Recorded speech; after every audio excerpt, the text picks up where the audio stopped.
সবগুলো পাকিস্তান পাঠাই দিমু।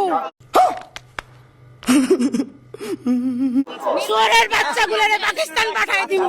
বিশ্বাস করেন ভাই, এমন মেয়ে যদি আমার বউ হইতো তাহলে কিস্তি তুইলে হইলো আরে আমি ডিভোর্স দিতাম।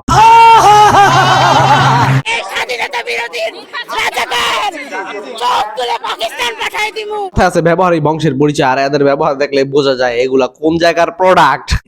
बहुत तेज हो रहा है। শুয়োরের বাচ্চাগুলোরে পাকিস্তান পাঠাই দিমু। আবার দাঁত দেখে মনে হইতাছে 2 বছর ধরে দাঁত মাজেনি।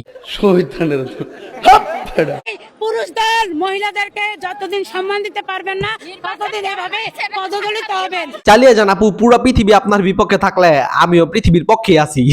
লজ্জা করে না তোমার? ছি, ওরা কেন উর্দু ভাষায় বক্তব্য দিয়ে দুই একটা শব্দ বলবে? হবে না তো? रुको जरा सबर करो। রোজা রমজান মাস, তাই কিছু কইতে পারতাছি না, কিন্তু এতটুকু কইতে পারি যে চালিয়ে যান, আপনি একদিন দৌলদিয়া ঘাটের রানী হতে পারবেন।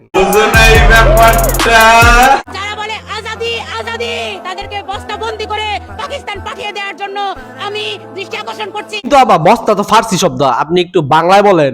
আমার এই বাংলা ভাষাকে উপেক্ষা করে বলে ইনকিলাব ইনকিলাব, তারা বলে ইনসাফ ইনসাফ। আমরা তাদের শাস্তি চাই, শাস্তি।